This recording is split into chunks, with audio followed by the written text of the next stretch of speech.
साथ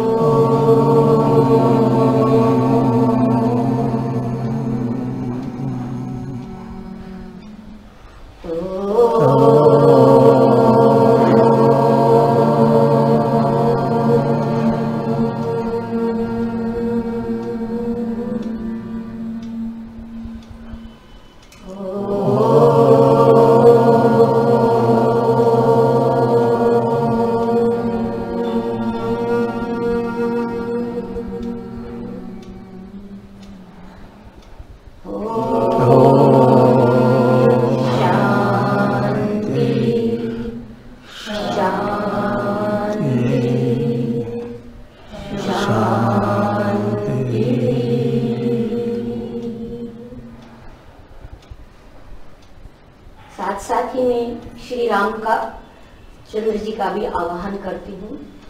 शांतम शास्त्रम ब्रह्मेयमनगम निर्वाण शांति प्रदम ब्रह्मा शंभुफणीन्द्र चैव मनीषं वेदांत वेद्यं विभुं रामाख्यं जगदीश्वरं सुरगुरुं माया मनुष्यं हरिं वन्देऽहं करुणाकरं रघुवरं भूपालचूडामणिम्।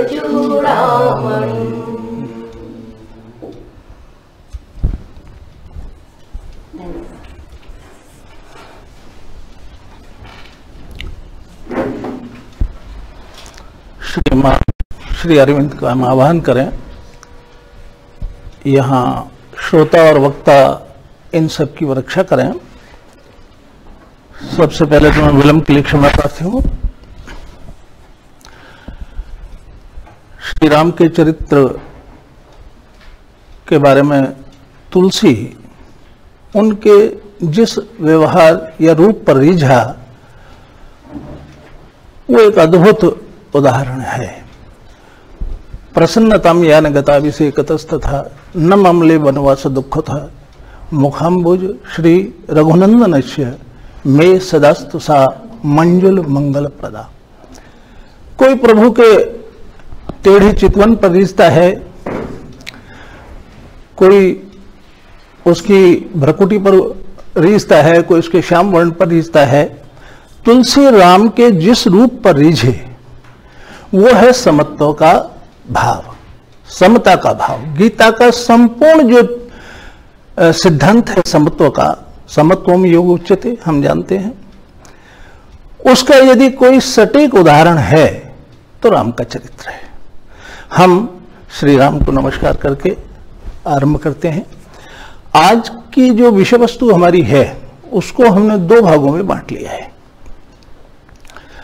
पहले भाग में हम श्री अरविंद दर्शन और उनके विचार, योग के संबंध में उनका जो स्वयं का कहा हुआ कथन है कि मेरे इस योग के दो महत्वपूर्ण पक्ष हैं। एक अभिप्सा, एस्पिरेशन, जो नीचे से पुकार करती है, और दूसरा ईश कृपा, ग्रेस ऑफ द स्पिरिट, जो ऊपर से हमें संबल प्रदान करती है। इसी भाव को लेकर हम आगे बढ़ेंगे। और इसमें गीता में जो सिद्धांत स्थापित किए गए हैं, श्री अरविंद के विचार और गीता के जो मूल सिद्धांत हैं, अथवा यूं कहिए कि जो सारांश है श्री कृष्ण अर्जुन को जो सुनाया वो, और रामचरितमानस में भरत का जो चरित्र है, उस चरित्र के माध्यम से हम इस चीज को स्थापित करने का प्रयास करेंगे, अथवा यूं कहिए कि वो स्वतः स्थापित है, उसी को हम प्रकट करेंगे यहां पर। तो उसमें मूल भाव क्या है, हम सबने सुना हुआ है और हम ऐसा विश्वास भी करते हैं, जानते भी हैं कि अध्यात्म में जो हमारा प्रकृतिस्थ जीवन है, उस प्रकृतिस्थ जीवन से डिवाइन लाइफ में जब हम चेंज करते हैं या अतिवांशिक चेतना में जब प्रवेश करना चाहते हैं, तो वो किसी भी व्यक्ति का या मनुष्य का बस का काम नहीं है। वो केवल और केवल कृपा साध्य है। इस कृपा से ही हम पहला उस ओर मुड़ते हैं, अथवा अध्यात्म की तरफ हमारी रुचि होती है। और सिद्धि का जहां तक सवाल है, वो सिद्धि केवल और केवल इस कृपा से ही संभव है। कारण मनुष्य अपने प्रयास से, हम जो मानव हैं, जो हमारा प्रकृति से जीवन है, उसमें अपने प्रयास से अधिकतम हम क्या कर सकते हैं? हम एक अच्छे इंसान या अच्छा मानव बन सकते हैं। और डिवाइन लाइफ का जो मूल भाव है अथवा जो क्रुक्स है, वो ये है कि हम अति मानसिक चेतना में प्रवेश करें, मानवेतर चेतना में प्रवेश करें। ये एक ऐसा जबरदस्त शक्ति का रूपांतरण है जो मनुष्य के बस का नहीं है।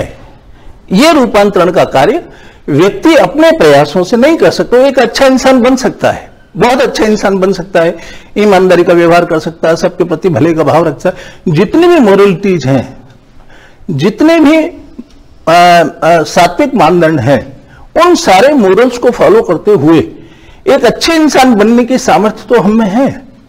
लेकिन मानवीयतर चेतना या डिवाइन लाइफ के क्षेत्र में, अध्यात्म के क्षेत्र में प्रवेश करने की सामर्थ्य हमारी नहीं है। जा पर कृपा राम की हुई, यही मार्ग पग धारे सोई। जिस पर राम की कृपा है, आप अगर इधर उन्मुख हुए हैं, हम में से हजारों करोड़ों लोग अपने अपने कार्य में व्यस्त हैं और प्रकृति से जीवन जी रहे हैं, न हमें ये मालूम है हम क्यों जी रहे हैं, क्यों आए हैं, क्या उद्देश्य आदि आदि। लेकिन यदि किसी का रुझान इस तरफ होता है तो आप मान लीजिए कि उस पर इस कृपा हो चुकी है। One who chooses the divine, he has already been chosen by him. यदि कोई परमात्मा को चुनता है, उस ओर उन्मुख होता है, तो श्री अरविंद कहते हैं ये तय है कि पहले परमात्मा के यहां से उसकी डोर हिल चुकी है। वो तभी संभव है, ऐसा हमारे अपने सोच से, चिंतन से ऐसा नहीं हो पाता है। तो मूल भाव पर वापस आते हैं हम कि ये सब कुछ कृपा साध्य है, केवल इस कृपा से ही ये संभव है। अब प्रश्न हमारे सामने ये है, यदि ये सब कुछ इस कृपा से ही संभव है तो एक साधक को क्या करना है? क्या साधक विश्राम की स्थिति में रहे, अथवा अपनी भाषा में कहें कि क्या वो ओढ़कर सो जाए? श्री अरविंद इस बारे में हमें बड़ा स्पष्ट संदेश देते हैं, आदेश देते हैं। वो ये कहते हैं, एक साधक के लिए 3 प्रयास, त्रिविध प्रयास, ट्रिपल एफर्ट करना जरूरी है। अध्यात्म के क्षेत्र में आगे प्रगति करने की दृष्टि से साधक को स्वयं को भी 3 प्रयास करने होंगे। वो 3 प्रयास क्या है? पहला है एस्पिरेशन, अभिप्सा। दूसरा है रिजेक्शन, त्याग। और तीसरा है सरेंडर, समर्पण। ये 3 प्रयास तो साधक को करने ही होंगे अगर वो इस ओर बढ़ना चाहता है या इसमें सिद्धि के मार्ग को प्राप्त करना चाहता है, अन्यथा वो संभव नहीं है। ये जो 3 प्रयास है, त्रिविध प्रयास है। अब हम इस विषय पर आते हैं। ये जो 3 प्रयास हैं, गीता का संपूर्ण सार जो 18वें अध्याय में श्री कृष्ण ने बताया है, 65 और 66 श्लोक 18वें अध्याय का, उसमें उन्होंने साफ बात यही कही है। अगर उनको आप थोड़ा सा ध्यान से पढ़ें तो ये 3 जो एफर्ट है, प्रयास है, श्री कृष्ण ने अर्जुन को केवल इन 3 प्रयासों के बारे में ही बताया है। मन मना भव मद भक्तो मद्याजी माम नमस्करो, मेरे मन वाला बन, मेरा यजन कर, मेरी भक्ति कर। और ये विश्वास दिलाया कि मेरा मन वाले होने पर या मुझे चाहने पर ही तेरे को सब कुछ प्राप्ति होगी। मन मना भव मद भक्तो मद्याजी माम नमस्करो, माम एव ऐसे सत्यम ते प्रति जाने प्रियोसी में। तू मेरा प्रिय है इसलिए मैं तेरे को ये बात बता रहा हूं। तो मुझे चाहने वाला बन। परमात्मा की चाहत का अर्थ या कामना अगर किसी की है तो केवल राम की, परमात्मा की। तो परमात्मा की कामना, उन्हें प्राप्त करने की जो हमारी अभिलाषा अथवा यूं कह लीजिए इच्छा, तो प्रबल इच्छा का नाम ही अभिप्सा है। तो मन मना भाव, ये जो भाव है ये पूरा पूरा अभिप्सा का भाव है, एस्पिरेशन का भाव है। दूसरे श्लोक में ध्यान से देखिए आप, सर्वधर्मान परित्यज्य, सारे धर्मों का परित्याग कर दे, शरीर के, प्राण के, मन के, जितने भी धर्म हैं इनसे रिलेटेड, उन सबको छोड़।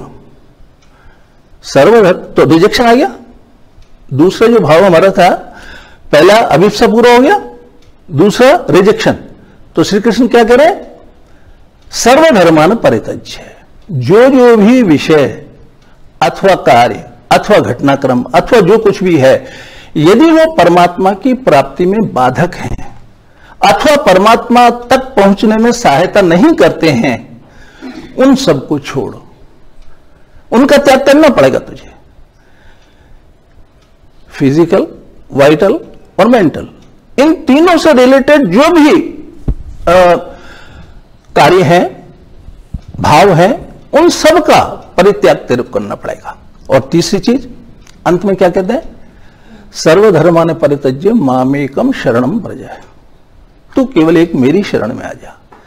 तो अभी जो हमने गीता से जो सार लिया, श्री कृष्ण ने जो संपूर्ण गीता 18 अध्याय पूरे सुनाए और सारा प्रयास किया मानवेतर चेतना से उच्चतर चेतना में अर्जुन को लाने के लिए, अतिवांछिक चेतना के क्षेत्र तक उसको पहुंचाने की दृष्टि से जो कुछ भी प्रयास श्री कृष्ण ने किया, उस सब में अंत में उन्होंने क्या कहा? यहां अर्जुन साधक की भूमिका में है, श्री कृष्ण उसके अभिप्सा हैं, इष्ट हैं। तो उस दृष्टि से उन्होंने उसको स्पष्ट कर दिया कि तेरे को 3 काम करने हैं, मन मना भव, सर्वधर्मान परित्यज्य, मामेकम शरणम व्रज। तो श्री अरविंद के जो विचार है, उन विचारों को अगर आप इस रूप में लें तो तीनों क्या वही बात आती है बिल्कुल सामने हमारे। एक साधक की भूमिका में साधक को क्या करना है, इसी विषय को हम अगर रामचरितमानस की ओर देखें, यदि भरत का जो चरित्र है वो एक साधक की भूमिका में है। और मैं कहूं तो मेरा दृष्टिकोण ये है, हम साधकों के लिए भरत एक आइकॉन है, एक आदर्श है। उनके आदर्श को लेकर, उनके चरित्र को लेकर, उनके व्यवहार को लेकर के हम एक साधक की भूमिका में बहुत अच्छे तरीके से जी सकते हैं और सफलतापूर्वक अपने क्षेत्र में आगे बढ़ सकते हैं। तो यहां भरत साधक की भूमिका में है, राम उनके इष्ट हैं, जिनकी वो अभिप्सा करते हैं, जिनको वो पाना चाहते हैं, जिन तक पहुंचना चाहते हैं। यहां अगर भरत के इस विषय को हम दोबारा लेंगे वापस फिर, तो भरत का जो संपूर्ण चरित्र है वो सारा का सारा इन 3 बातों पर ही निर्भर कर रहा है। अथवा वो जो प्रयास कर रहे हैं भरत, हम सब जानते हैं, भरत ननियाल में थे, राम को वनवास हुआ, राजा का देहांत हुआ, भरत लौट कर आए। लौट कर आने के बाद में भरत के सम्मुख व्यवस्था थी, पिता ने उसको राज्य दिया। और एक मानवीय चरित्र की दृष्टि से यदि हम विचार करें कि राजा के कर्तव्य की दृष्टि से अगर हम विचार करें तो भरत को राज करना चाहिए। कोई भी राज्य यदि राजा के बिना रहता है तो उसकी प्रजा जो दुखारी होती है, उस सबका पाप कह लीजिए अथवा जो भी उसका प्रतिफल मिलने वाला हो, वो सब राजा को मिलेगा। यानी कि जिसको राज मिला है, जो राज सिंहासन पर, उसकी कर्तव्य बनता है उसका कि वो प्रजा का अच्छे ढंग से पालन पोषण करे। भरत के सामने ये एक कर्तव्य था। इस कर्तव्य की दृष्टि से जब आगे बढ़े, लेकिन उनकी स्वयं की अभिप्सा, चाहत, पसंदगी, जो वो चाहते हैं, वो राम के चरणों में जाना चाहते हैं, प्रभु के प्रति जाना चाहते हैं। तो उनकी कामना या उनकी इच्छा, प्रबल इच्छा राम तक पहुंचने की है। तो हम जो इस सारे भाव को एक साथ जोड़ेंगे, तीनों को, श्री अरविंद ने जो बात कही हमसे, गीता में जो बात आई, और श्री भरत का चरित्र, मैं पहले थोड़ा संक्षेप में उसको बता दूं, फिर उसके बाद में हम उसको विस्तार से लेंगे। एक चक्रवर्ती राजा का राज्य था वो, उस चक्र पहले तो आते उन्होंने कहा आपने दारुण दीनता सबही कहूं सिर नाय, देखे बिन रघुनाथ पद जिए के जरने न जाए। अभिप्सा का जो भाव है वो एक प्रचंड अग्नि का भाव है। वो आग जो जलाती नहीं, पवित्र कर देती है। वो प्रबल अभिप्सा भरत के मन में है और वो आग जल रही है और वो कह रहे हैं कि मेरे मन की आग केवल और केवल तब शांत होगी जब मैं श्री राम के चरणों के दर्शन कर लूंगा। देखे बिन रघुनाथ पद जिए के जरने न जाए। इस प्रबल अभिप्सा के साथ ये साधक स्टार्ट करता है। दूसरा विषय इसके सामने क्या है? राज्य राम तक पहुंचने में बाधा है। एक चक्रवर्ती राजा का राज्य था। यहां अगर त्याग का सवाल है तो ये छोटा मोटा त्याग नहीं है फिजिकल, इसमें कोई दो राय नहीं। इतना बड़ा राज्य त्याग क्यों करना पड़ रहा है? क्योंकि वो राम तक पहुंचने में बाधक है। तो जो जो भी चीजें डिवाइन तक पहुंचने, अति मानसिक चेतना तक पहुंचने या मानवेतर चेतना में प्रवेश करने में हमारे बाधा का आए, उन सारी बाधाओं को आप छोड़ते चलिए, त्यागते चलिए। भरत चक्रवर्ती राजा का राज्य त्यागने को तैयार है। मां कौशल्या ममता में ही है, अगाध प्रेम है भरत के साथ और भरत का भी है। आप कल्पना कीजिए, क्या भरत किसी तरह मां की अवज्ञा कर सकते हैं? मां अगर कहे कि बेटा तिलक करवा लो, तो ये भरत की सामर्थ्य नहीं है। लेकिन इस साधक की प्रबल अभिप्सा यह है कि मैं राम के चरणों में गए बगैर कुछ नहीं करूंगा और ये राम का ही राज्य है, उन्हीं को दूंगा। गुरु वशिष्ठ ऐसे ज्ञानी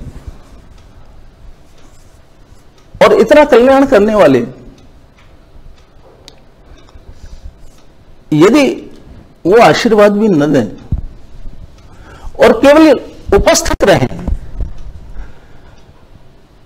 तो सर्व कल्याण का साधक है। अगर वो गुरु आपको आज्ञा दे तो फिर तो कोई बात ही नहीं है दूसरी आपके पास आचरण की। ऐसे कल्याण साधक आशीर्वाद वाले गुरु यदि भरत को कहें बेटा तिलक करवा लो,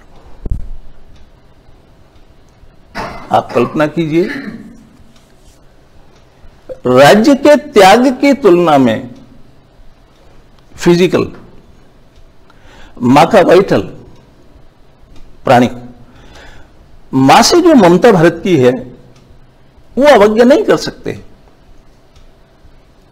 और अगर दूसरे शब्दों में मैं कहूं, वो मरना पसंद करेंगे, मां की अवज्ञा नहीं करेंगे।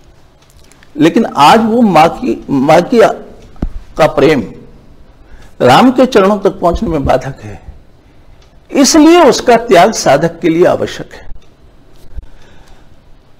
गुरु का आदेश ज्ञान की दृष्टि से देखें, विचार की दृष्टि से देखें, मेंटल फील्ड में आइए। अब मानसिक रूप से संपूर्ण विचार करने के बाद में आप निश्चिंत हो सकते हैं, गुरु जो आज्ञा दे रहा है उसका पालन कर लीजिए, बस आपका सर्व कल्याण का साधन हो जाएगा। और क्या ऐसे गुरु की आज्ञा का त्याग साधारण त्याग है?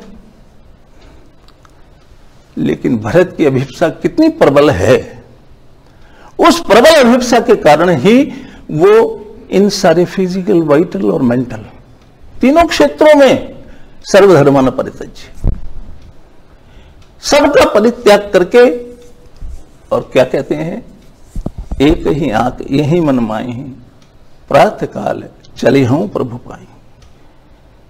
आप जो कुछ कह रहे हैं वो सब सिरोधार्य है, लेकिन मेरा निश्चय यह है कि मैं प्रातःकाल होते ही राम के पास चला जाऊं। तो त्याग का जहां तक रिजेक्शन, दूसरा तो हमने दो चीजें इसमें छुई भी, अभिप्सा, भरत की प्रबल अभिप्सा है साधक की, त्याग अपने आप में रामचरितमानस इस बात का बड़ा सटीक उदाहरण है, बहुत अच्छा उदाहरण है।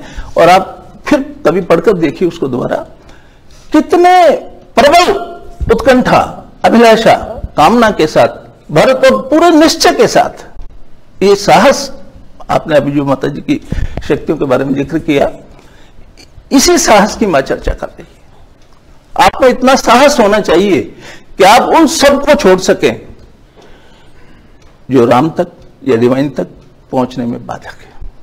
और ये इतना अच्छा उदाहरण भरत के चरित्र का हमारे सामने है। सरेंडर की चर्चा करेंगे हम। अब तीसरा भाव है अथवा कर्तव्य साधक के लिए है सरेंडर, समर्पण का भाव। हम जब इसकी विशेष चर्चा करेंगे तब एक एक स्टेप लेंगे, फिजिकल, वाइटल और मेंटल के संदर्भ में ही लेंगे उसको। और अंतिम रूप से केवल सार में पहले बता दूं आपको, भरत अंतिम रूप से जाकर राम के चरणों में अपना समर्पण कर देते हैं और उस समर्पण का ही फल ये है। अब जरा एक बात मैं और बता दूं आपको, ये जो 3 प्रयास हैं, इन तीनों प्रयासों के बाद ही ईश कृपा प्राप्त होती है। यूं तो ईश कृपा सर्वत्र और सर्वकालिक है, सब जगह बरस रही है, आप पर, हम पर, सब पर, चरित्र वाले पर, चरित्रहीन पर, चोर पर, बेईमान पर, ईमानदार पर, सब पर कृपा बरस रही है। फर्क केवल क्या है, उसको ग्रहण करने की पात्रता का है। उस कृपा को ग्रहण कर सके हम, ये पात्रता हमें डेवलप करनी है, साधक को डेवलप करनी है। अदरवाइज थोड़ा रस बरसेगा, आप भीगे या न भीगे ये आपके ऊपर है। आप अपने पात्र को बढ़ा लीजिए, उसका विस्तार कीजिए, उसको स्ट्रांग बनाइए, प्रबल बनाइए, ऐसा बनाइए, पका लीजिए, तो इस कृपा उसमें समाएगी। तो श्री अरविंद जो कहते हैं कि दूसरा जो मेरे योग का साधन है वो अथवा महत्वपूर्ण पक्ष है, वो है ईश कृपा। और वो ईश कृपा केवल इन ट्रिपल एफर्ट्स के बाद, त्रिविध प्रयासों के बाद ही संभव है। ये मैंने आपको एक सरल भूमिका बताई। तो आज अभी जो इस सत्र में हमारी चर्चा का विषय वो मुख्य रूप से यही है, इसी को रखेंगे हम। और मध्याह्न का जो सत्र है, उस मध्याह्न सत्र में हम मां की 12 शक्तियों के बारे में अलग से विश्लेषण करेंगे। अब वापस हम उसी बात पर आ जाते हैं। ये जो त्रिविध प्रयास है, इन त्रिविध प्रयासों में पहला है अभिप्सा। श्री अरविंद कहते हैं साधक की प्रबल अभिप्सा। वैसे देखिए, उस ओर आप जाएं या न जाएं, हमारे जीवन में वासना, कामना का बड़ा प्रबल रोल है। अथवा यूं कहिए कि हमारा जो संपूर्ण मानवीय अस्तित्व है, वो मानवीय अस्तित्व वासनाओं का, कामनाओं का ही पुंज है।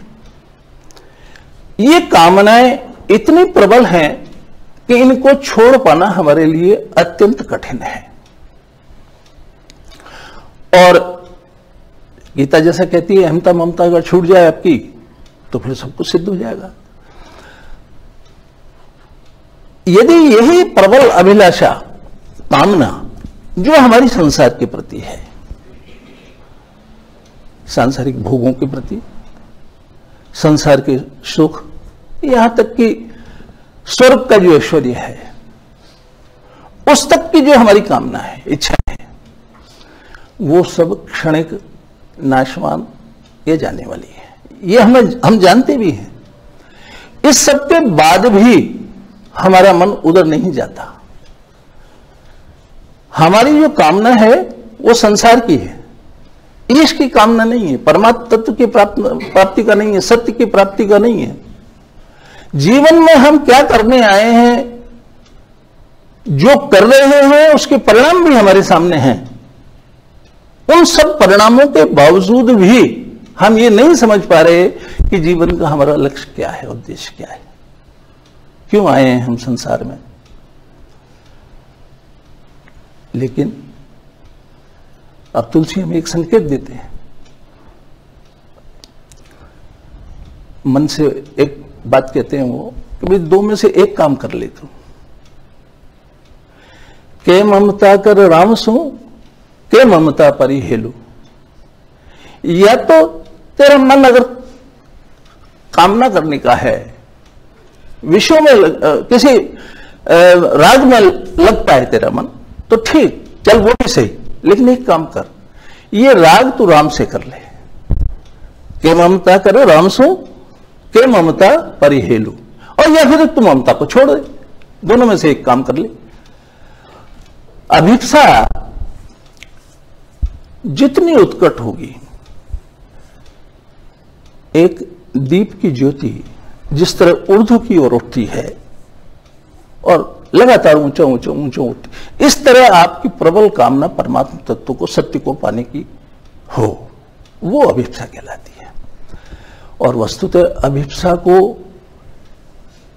अग्नि के रूप में भी प्रकट किया जाता है। ऋग्वेद का पहला मंत्र अग्नि को समर्पित है।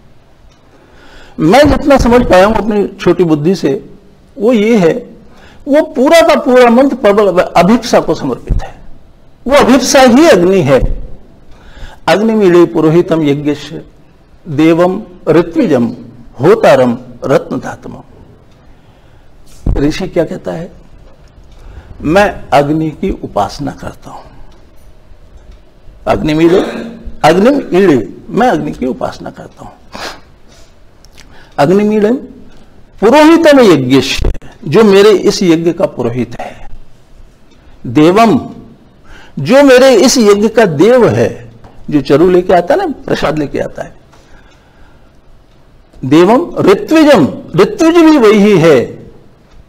होतारम, होता भी वही है। रत्न धातमम, और विविध रत्नों को लाकर देने वाला भी ये अग्नि ही है। मैं जो समझ पा रहा हूं वो मैं आपके सामने प्रकट कर रहा हूं कि यह ऋषि जिसकी कामना कर रहा है, वो कामना प्रबल अभिप्सा, सत्य को पाने की जो अभिलाषा है। आप जिस दिन ये संकल्प करते हैं, मन में ये विचार आता है कि मुझे सत्य चाहिए, जीवन का उद्देश्य चाहिए, निरुद्देश्य जीवन मुझे नहीं जीना,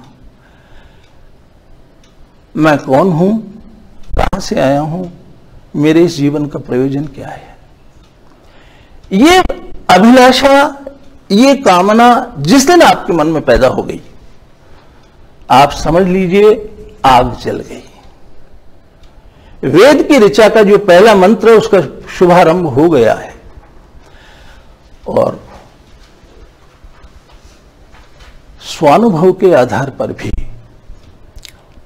हम लोग भी सब महसूस कर सकते हैं इसके, जितना मेरी समझ में आया मैं आपसे निवेदन कर रहा हूं।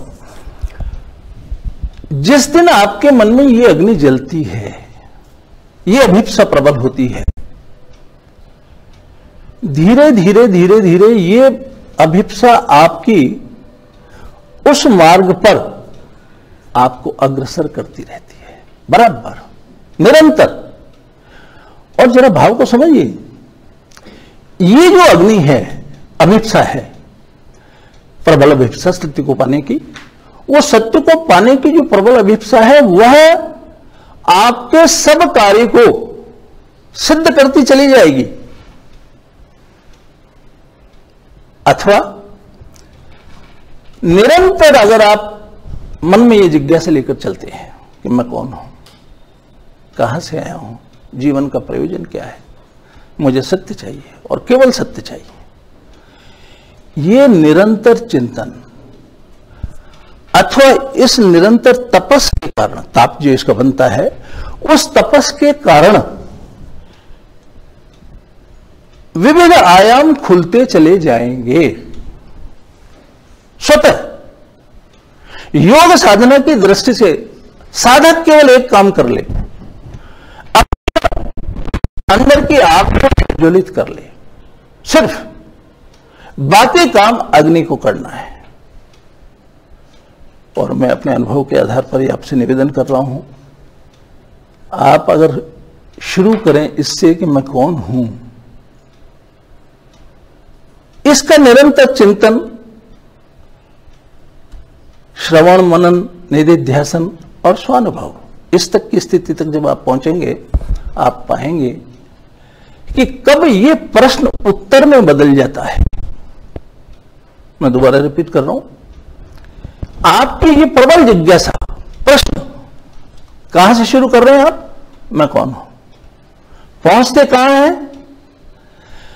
को हम से जो यात्रा हमारी प्रारंभ होती है वो सो हम तक पहुंच जाती है और हमें पता ही नहीं चल पाता। अब अगर मैं वेद के मंत्र से इस बात को जोड़ूं, विविध रत्नों को देने वाली है ये अग्नि, रत्न धातमम, तो वो रत्न क्या है? सोहम को अगर आपने पा लिया, वो रत्न ही तो है, सत्य ही तो है रत्न। तो जिन सत्यों को या सत्य को हम पाना चाहते हैं वो इस प्रबल अभिप्सा के बल पर ही अथवा इसकी सहायता से ही हम पा सकते हैं। श्री अरविंद ने तो खास तौर पर कहा कि भाई मेरे योग के तो दो ही साधन है, प्रबल अभिप्सा जो नीचे से पुकार करती है और ईश कृपा जो ऊपर से संबल प्रदान करती है। अगर प्रबल अभिप्सा आपकी है और ईश्वर ऊपर से आपको सहारा देते तो योग की सिद्धि का कोई तत्व आपके लिए बाधक नहीं है। योग की संपूर्ण सिद्धियां आपके सामने होंगी। ये दो काम हो जाने चाहिए सिर्फ, और सारा अरविंद योग दर्शन सब कुछ क्लियर हो जाएगा आपको। ये दो चीजें चाहिए। तो अभिप्सा का जो भाव है वो अग्नि का या जलाने का भाव नहीं है। अग्नि का वो स्वरूप जो एक तो जलाता है और एक पवित्र करता है। तो अभिप्सा वो पवित्र करने वाली अग्नि है। भाव कैसा होना चाहिए इसका? आज हम कहते हैं जय श्री कृष्णा जय श्री कृष्णा, चलते हुए बातचीत में जय श्री कृष्णा चल रहा है हमारा, फिर हम अपने किसी और काम में हैं, अपने किसी व्यवसाय में, धंधे में, या जो भी अच्छा बुरा कार्य है सब में लगे रहते हैं, फिर थोड़ा ध्यान आ गया तो कर लिया ना। निरंतर तेल धारावत एक बड़ा अच्छा शब्द है ये। पानी की धार में आप देखते हैं कि ड्रॉप्स आती हैं, तेल में ड्रॉप्स कम आती हैं, लगातार धारा उसकी चलती है। उस तेल धारावत हमारी प्रबल वासना, प्रबल कामना परमात्मा के प्रति हो, निरंतर हो, विदाउट एनी गैप। निरंतर हमारा साधना अथवा विचार अथवा हमारा जीवन उस अभिप्सा के सहारे चलता रहे।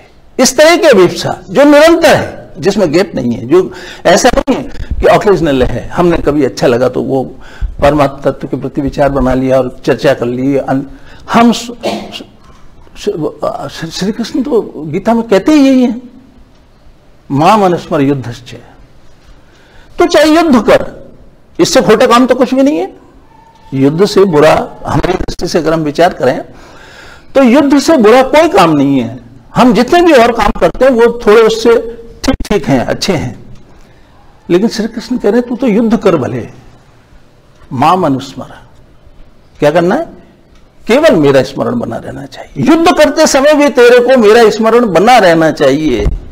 ऐसी प्रबल अभिप्सा, बंद हो गया लाइट से, लाइट बंद होगी। प्रबल, ऐसी प्रबल अभिप्सा हमारी हो तो साधक के लिए जो पहला प्रयास है वो प्रयास है प्रबल अभिप्सा का। परमात्मा की चाहत, सत्य की चाहत, सत्य को पाने की अभिलाषा, इस अभिलाषा का नाम ही अभिप्सा है। और जिस दिन व्यक्ति का रुख इस ओर हो गया तो ये तो तुलसी कहते ही है ना, जब वहां से डोर हिलती है, श्री अरविंद भी यही बात कह रहे हैं, उधर से डोर हिलती है तब आपका रुख इधर होता है। आप यदि यहां विराजमान हैं, यहां आप आए हैं, आप ये तय मानिए कि आपके किन्हीं कर्मों का फल नहीं है, ये मां श्री अरविंद की कृपा का फल है कि आप लोग यहां उपस्थित हैं। इतने सारे दुनिया में अच्छे अच्छे भोग हैं और बहुत सारी अच्छी चीजें हैं, नैतिकताएं हैं, आदि आदि, वो सब छोड़कर आप यहां क्यों हैं? क्योंकि श्री अरविंद ये चाहते हैं, इसलिए आप यहां हैं।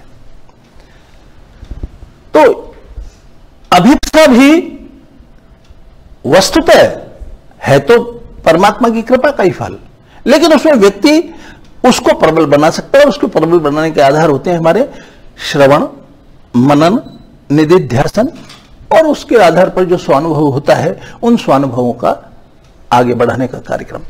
तो एक साधक अपनी भूमिका में क्या कर सकता है? सत्य की अभिलाषा कर सकता है, अभिप्सा कर सकता है। तो पहला ट्रिपल एफर्ट का पहला भाग हुआ एस्पिरेशन। दूसरा है रिजेक्शन। साधक को क्या करना है? जैसा हमने पहले चर्चा की, जो जो भी चीजें, कृत्य, परिस्थितियां अथवा कोई और देवयोग जो राम की या परमात्मा की या डिवाइन की प्राप्ति में, आपके अध्यात्म के क्षेत्र में आगे बढ़ने में अगर वो बाधक है किसी भी तरीके से, तो वो त्याज्य है, उसका रिजेक्शन होना चाहिए। कोई भी चीज, इतना आप में साहस भी होना चाहिए कि आप उसका त्याग कर सकें। ये मां की शक्ति का ही परिणाम है। तो आपकी प्रबल अभिप्सा प्लस जो जो भी मार्ग में बाधाएं आ रही हैं, उन सारी बाधाओं को आप छोड़ते चलिए, उनका निवारण करते चलिए, आगे बढ़ते चलिए। यह रिजेक्शन का भाव साधक के लिए आवश्यक है। यह प्रयास जब साधक करता है तो योग मार्ग में उसकी प्रगति तेज हो जाती है। और जैसा हमने अभी तक चर्चा में जैसा लिया, उस रिजेक्शन के भाव को हम समझ गए कि चाहे वो भरत के लिए राज था या अन्य बातें थी, तो फिजिकल, वाइटल, मेंटल जितनी भी बाधाएं आती हैं, उन सारी बाधाओं को आप पार करते चलिए, आगे बढ़ते चलिए। कई प्रलोभन आएंगे जीवन में, फिजिकल भी आएंगे, प्राणिक आएंगे। बच्चे की शादी कर लूं, पोता हो गया, चलो इसका तो शिक्षा का काम जिम्मेदारी से मेरी से हो जाए, इसकी शादी हो जाए, पड़पोते का मुंह देख लो, आदि आदि। ये एक छोटी छोटी बात मैं आपको बता रहा हूं। तो ऐसी प्राणिक जो अभिलाषाएं हमारी हैं, वो सब हमें रोकती हैं। अथवा हमारा सोच, अभी इस उम्र में क्या साधना, क्या भगवान का नाम, थोड़ा अभी ये कर लें, उसके बाद में बुढ़ापे में करेंगे, आदि आदि। तो कई तरह की बाधाएं इस तरीके से हमारे मार्ग में आती हैं। वो फिजिकल हो सकती हैं, वाइटल हो सकती है, और मेंटल हो सकती है। हमारे सोच हो सकता है, विचार हो सकता है, हमारे मन में ऐसे भी भाव आ सकते हैं कि परमात्मा कोई सच है या नबी है, राम होते भी हैं या नहीं है, जिस ब्रह्म की हम चर्चा करते हैं, जिस सत्य की हम चर्चा करते हैं, क्या वो हमारे लिए जरूरी चीज है? और इस दृष्टि से इस रिजेक्शन में श्रद्धा का भाव सबसे महत्वपूर्ण भूमिका अदा करता है। और वो श्रद्धा का भाव आप में इनहेरेंट है, हर साधक में इनहेरेंट है। वो इतना सब कुछ आपको दिखलाई पड़ता है, जिन सबसे ये प्रमाणित तो हो ही नहीं रहा है आपके सामने परमात्मा नाम की कोई चीज है, और फिर भी आपका अंतस मानता है कि है, कुछ तो है। ये कुछ के होने के नाम ही श्रद्धा है। प्रमाणों के विपरीत जाकर आप जब ये ट्रस्ट करते हैं, ये विश्वास करते हैं, ये आस्था आपकी पनप जाती है कि नहीं कुछ है, और वो कुछ है इसीलिए आप यहां हैं, ये श्रद्धा का भाव उस रिजेक्शन को सपोर्ट करता है, आधार देता है। तो जो हमारे मन में जो जो भी रुकावटें आ रही हैं, चाहे वो फिजिकल, वाइटल, मेंटल, उन सबको छोड़ते चलिए, मार्ग आपका सरल हो जाएगा, सिद्धि आपके सामने होगी। अरविंद तीसरी बात कहते हैं सरेंडर। सरेंडर का अर्थ क्या है? अब सामान्यतया हमारे अहंकारी मन को अगर कहें सरेंडर के लिए, तो उसके मन में एक दुविधा, एक अहंकार पैदा होता है, स्वाभाविक है। किसी के भी सामने सरेंडर करने के लिए दो बात जरूरी है, वो हमसे इतना सुपीरियर हो कि हमारा मन अपने आप उसकी तरफ झुके, वरना हर बार अहंकार खड़ा हो जाता है। और सच्ची बात तो यह है, जब साधक को यह समझ में आ जाता है कि इस परमात्मा तत्व के प्रति समर्पण के अलावा हमारे पास में कोई दूसरा रास्ता भी नहीं है, और उससे भी बड़ी बात यह है कि ये सरेंडर का जो भाव है ना, आप मन को समझा सकते हैं, रे मन, इस समर्पण से न तो तू समाप्त होता है, अथवा छोटा होता है, जो हीन भावना तेरे मन में आ रही है कि भाई मैं क्यों सरेंडर करूं, उस भाव को समझ ले। और वो भाव ये है, सरेंडर या समर्पण का अर्थ, एक उदाहरण से समझिए। जब बूंद समुद्र में समा जाती है, समुद्र को समर्पण कर देती है, बूंद का अस्तित्व समाप्त नहीं होता, बल्कि बूंद समुद्र बन जाती है। जानत तुम ही हुई जाई। जिस दिन आप परमात्मा को सरेंडर करते हैं तो ये अहंकार का भाव नहीं है, हम परमात्मा बन जाते हैं। बूंद के समुद्र में जाते ही उसकी सत्ता, अब बूंद की सत्ता नहीं है, उसकी सत्ता क्या है, अब समुद्र की सत्ता है। इतना विशाल हो जाता है समर्पण से। और अगर जब समुद्र के समर्पण पे बूंद समुद्र बन सकती है, तो परमात्मा के प्रति हमारे समर्पण का अर्थ समझ सकते हैं हम। तुलसी ने तो कहा ना, जानत तुम ही हो जाए, आप परमात्मा बन जाते हैं। तो समर्पण का भाव कोई अहंकार में बाधक तत्व नहीं है। यह तो हमारे मन की एक पुरानी आदत है। इसकी वजह से हम बराबर सरेंडर के प्रति थोड़ा सा ऐसा भाव रखते हैं, मैं क्यों झुकूं, अथवा कि अभी तो मैं जानता भी नहीं किसके सामने झुकूं, परमात्मा क्या, ईश्वर क्या, ब्रह्म क्या, तत्व क्या है, आदि आदि आदि आदि। और जितना कुछ हमको नॉलेज मिला है वो तो सीमित है। उस सीमित ज्ञान का नाम ही अज्ञान है। उस अज्ञान में हमारे जीने की आदत पड़ी हुई है, वो आदत छूटती नहीं है। यदि किसी तरीके से आपके मन में ये भाव आ जाए कि उस प्रभु के प्रति, उस सत्ता के प्रति हमारा जो अस्तित्व क्षुद्र है, बहुत छोटा है, बहुत सीमित है, इसके बारे में जब हमें जानकारी हो जाती है तो हम समर्पण के भाव के प्रति थोड़ा थोड़ा अग्रसर होने लगते हैं। तो कुल मिलाकर बात क्या हुई, तीसरी जो चीज है वो समर्पण का भाव है। और यह समर्पण का भाव व्यक्ति को छोटा नहीं बनाता, बल्कि विशालता प्रदान करता है, व्यापकता प्रदान करता है। तो अब हमने ये बात समझ ली, श्री अरविंद ने जो हमें बात बताई वो क्या है कि ये तीन चीजें हैं जो साधक को करनी है।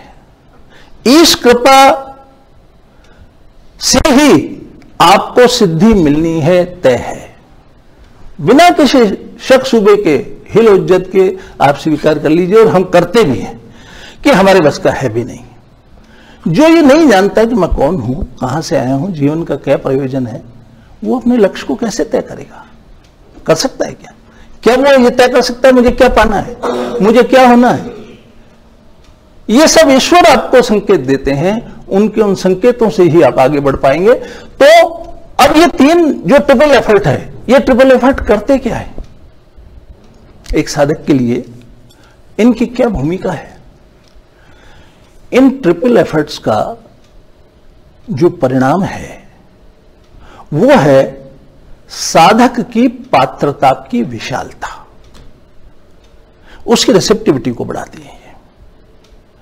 और रिसेप्टिविटी का जो भाव है, वो रिसेप्टिविटी का भाव ही पात्र को विशाल और सुगढ़ बनाता है। जब आप परमात्मा के प्रति पूरी तरह ओपन होते हैं, खुलते हैं, परमात्मा के प्रति खुलने का भाव ही ये है कि the divine will shell prevail, उनकी ही इच्छा चलेगी, उसकी इच्छा ही, और उसकी जो इच्छा है, विल है, संकल्प है, उसके संकल्प में ही मेरा संकल्प मिल जाए, या मैं वही संकल्प करूं जो परमात्मा करता है, तो क्या होता है? इसी का नाम आपका रिसेप्टिविटी का भाव है। परमात्मा करे सो हो, ऐसा ही भाव जब आपके मन में आता है तो आपको रिसीव करने की पावर बढ़ जाती है, और ये आपकी पात्रता को सुगढ़ बनाती है। तो इन तीन प्रयासों का जो फल है, परिणाम है, वो परिणाम क्या है कि आपकी पात्रता विशाल और सुदृढ़ हो जाती है, जिसमें ईश कृपा ढल सकती है, बरस सकती है, और पात्र को भी कोई नुकसान नहीं होता। अन्यथा वेद में बड़ा अच्छा ढंग से इस बात को कहा गया है। ऋषि कहता है मैंने वितान तान दिया है, इस वितान से सोम रस ढलेगा, तो अपने पात्र को सुगढ़ बना ले ताकि तेरा पात्र विदीर्ण न हो जाए। यदि हमारे ऊपर सीधी ईश कृपा होगी और हमारी तैयारी नहीं है तो पात्र फट जाएगा हमारा। अथवा दूसरे शब्दों में हम कहें, जैसा शुरू में मैंने कहा, ईश कृपा सर्वत्र सर्वकालिक है, सब जगह बरस रही है, सब समय बरस रही है। कमी क्या है? हमारे पात्र की विशालता की। अगर आप एक छोटी कटोरी लेके जाएंगे बरसात में तो 10-20 बूंद आएंगी उसमें। यदि आप परात लेके जाते हैं तो ज्यादा जल आएगा। और अगर आपका ओपन फील्ड बहुत बड़ा है तो आपकी बरसे ही राम सरस है। आपकी पात्रता कैसी हो, जैसा तुलसी कहते ना कि आपकी पात्रता होनी चाहिए पोरस जमीन जैसी। पोरस रामरस बरस रहा है, वो रामरस बरस करके यदि आपकी जमीन उबड़ खाबड़ है, ढालू है, तो सारा रस बहकर निकल जाएगा। पात्र छोटा है तो आपके पास कुछ नहीं आएगा। पात्रता बढ़े और आपकी पात्रता की ग्रहण शक्ति बढ़े, रिसेप्टिविटी बढ़े। कठोर जमीन होगी पानी बह के निकलेगा, पोरस होगी तो वो एब्जॉर्ब हो जाएगी। तो जितना वाटर पर्कोलेट होगा अंदर उतना ही तो काम का है, वही उपयोग भूमि बनाएगा। तो हमें क्या करना है कि ये जो 3 प्रयास श्री अरविंद हमें बता रहे हैं उनको फॉलो करते हुए अपनी पात्रता को बढ़ाना है। इस कृपा तो बरस रही है, उसके लिए आपका कोई मतलब नहीं, कोई लेना देना नहीं, आपके प्रयास का फल भी नहीं है वो, और वो आपकी इच्छा का भी फल नहीं है, वो आपकी परवाह भी नहीं करता है, वो तो निरंतर बरस रहा है। अब आप पर निर्भर करता है कि आप ग्रहण कर सकते हैं कि नहीं कर सकते हैं। श्री अरविंद ने हमें यही बात बताई, ये 3 चीज आप कर लीजिए, आपकी पात्रता बढ़ जाएगी। पात्रता बढ़ जाएगी तो मेरे योग की साधना का दूसरा जो पक्ष है, ग्रेस ऑफ द स्पिरिट, वो कार्य करेगा, और उसके कार्य करने से ही आपकी सिद्धि संभव है। तो चाहे पौराणिक लोगों के विचारों को आप ले लीजिए, वो भी यही कहते हैं सब भगवान की कृपा से ही होगा, कृपा साध्य है, बिना राम की कृपा के कुछ नहीं होता, नहीं होगा। तो ये सब सच है, श्री अरविंद भी वही बात करें। तो पहली बात हमने ये निश्चित कर ली कि ये जो ट्रिपल एफर्ट हैं, त्रिविध प्रयास हैं, इन त्रिविध प्रयासों का फल क्या है। अब आइए हम वापस फिर गीता पर आ जाते हैं। जैसा मैंने संकेत दिया आपको पहले, संपूर्ण गीता 18 अध्याय अर्जुन को समझाने में कृष्ण को लगे। अर्जुन मानवीय चेतना का प्रतीक है, जैसा हम हैं। अज्ञान हमारी मुख्य भूमिका है। हम जानते हैं लेकिन थोड़ा जानते हैं। अज्ञान का अर्थ निर्ज्ञान नहीं है, अज्ञान का अर्थ है सीमित ज्ञान। सीमित ज्ञान में हम रिलेशनशिप्स तो एस्टेब्लिश कर सकते हैं, कारणों की खोज संभव नहीं है उसमें।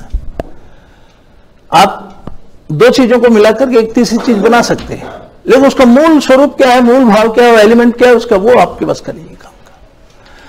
तो यहां अभिप्राय क्या है कि एक साधक क्या करे, अर्जुन की तरह परमात्मा के प्रति एक सरेंडर का भाव लेकर के, अथवा ये मानते हुए कि ये मेरे गुरु हैं अथवा शिक्षा देने वाले हैं, या मैं इनसे सीख सकता हूं या जान सकता हूं। तो इस तरीके का भाव लेकर जब आप आगे बढ़ते हैं, तो अर्जुन को कहां से शुरू किया उन्होंने, मैं युद्ध नहीं करूंगा, तो नैतिकता के प्रश्न आ जाते हैं उसके सामने। उन नैतिकता के प्रश्नों को सुलझाते हुए श्री कृष्ण ने कभी भी उसको ये नहीं कहा कि तू जा युद्ध कर। पहले उसे उस मानवीय चेतना के स्तर से, उच्चतर चेतना के स्तर पर लाना जरूरी था। कर्म के सिद्धांत को आप जानते हैं। कर्म के सिद्धांत का मुख्य आधार यह है, मैं माफी चाहते हुए कहूंगा, जितना भी आज प्रचार प्रसार गीता के बारे में होता है उस सब में क्या होता है, कर्मण्येवादी करस्ते मा फलेषु कदाचन। श्री अरविंद केवल हमें एक बात बड़ी इंपॉर्टेंट बताते हैं, वो ये है कि कर्म, वो कर्म जो निम्नतर चेतना से ऊपर उठकर उच्चतर चेतना में जब आप प्रवेश कर जाएं, उस स्थिति में आ जाए, उसके उपरांत किया हुआ कर्म ही कर्म योग की श्रेणी में आएगा। यदि हम कहें, आज हम नैतिकता के बहुत सारे प्रश्न उठा सकते हैं, कह सकते हैं, और आजकल तो यह भी आ गया कि साहब रोटी बनाना भी आपका कर्म है, शिक्षा पाना भी आपका कर्म है, और बच्चों को पालना भी है, और धर्म का पालन करना भी, आदि आदि आदि। ये सब गीता का मंतव्य नहीं है, न श्री अरविंद का मंतव्य। गीता तो स्पष्ट कहती है, क्या कहती है? मदर्थ कर्म, तदर्थ कर्म, तत् उसके लिए काम, मदर्थ मेरे लिए कर्म, मेरे लिए किया हुआ कार्य ही कर्म की श्रेणी में आता है। तो संसार के लिए, बाल बच्चों के लिए, दुनिया के लिए, दुनियादारी के लिए जो काम करता है वो कर्म की श्रेणी में कभी नहीं आएगा, चाहे तो कितना ही भाव बदल कर ले तो भी। तो अर्जुन को पहले कृष्ण उस स्तर पर लेके आए, उस स्तर पर लाकर अपना विराट रूप दिखलाकर अपना स्वरूप वास्तविक बतला दिया उसको, फिर कहा भाई बोल क्या कहता है, और अंत में उसको कहा चल सब छोड़ हटा। ये इतनी सारी मैंने बात की, कुछ तेरी समझ में आई, कुछ न भी आई होंगी, और तू कह रहा है अब मेरे कुछ समझ में आ रहा है, तो ठीक, अब मैं तेरे को सार बता देता हूं। और वो सार मैंने, जैसे शुरू में आपको कहा, 18 अध्याय का जो 65 और 66 श्लोक है, वो संपूर्ण गीता का सार है। मन मना भाव मद भक्तो मद्याजी माम नमस्कुरु मामे वैश्यसि सत्यम ते प्रतिजाने प्रियोसी में सर्वधर्मान परित्यज्य माम एकम शरणम व्रज अहम त्वा सर्व पापेभ्यो मोक्षयिष्यामि मा शुचि। अब वापस हम इस बात पर विचार करें, श्री अरविंद ने साधक के लिए जो 3 प्रयास बतलाए हैं, गीता भी तो वही कह रही है। और जब हमने गीता का अध्ययन किया, स्वाध्याय किया अपने हिसाब से, तो हमें लगा कि दोनों एक ही बात है। ये तो श्री अरविंद जो कह रहे हैं वो बिल्कुल ठीक गीता का ही उत्तर है। और मैं ये कह रहा हूं, भाव की दृष्टि से नहीं देखिए, आप शाब्दिक दृष्टि से भी देख लीजिए। मन मना भाव अभिप्सा का प्रबल भाव है, सर्वधर्मान परित्यज्य मामेकम शरणम व्रज, तीनों बात आ गई। तो गीता उसी चीज को कह रही है जो श्री अरविंद कह रहे। साधक कोई 3 ही प्रयास करने। अब हम रामचरितमानस में प्रवेश करें। जो गुरु विचार देते हैं हमें अथवा आज्ञा देते हैं, शास्त्र का जो वचन है वो उसी के अनुरूप होना चाहिए और साधक उसको फॉलो करे। ये मूल बात होती है। एक भक्त और संत कवि की जो रचना है, जैसे हम जिसका जिक्र कर रहे हैं रामचरितमानस का, तुलसी एक संत कवि है, भक्त है। उन्होंने रामचरितमानस जैसा एक बहुत सुंदर और विश्वसनीय कह लें और कह लीजिए हमें गाइड करने वाला एक ग्रंथ है, उसमें उन्होंने गीता जैसे मुश्किल सिद्धांतों को, गीता का जो सारा का सारा सिद्धांत है अथवा अन्य किसी शास्त्र में भी हो, उसको, उस मुश्किल को उन्होंने सरल करके दे दिया। और सरल किस रूप में? देखिए, हम सबसे पहली शिक्षा बच्चे को देते हैं। बच्चा किससे सीखता है? इमिटेशन से।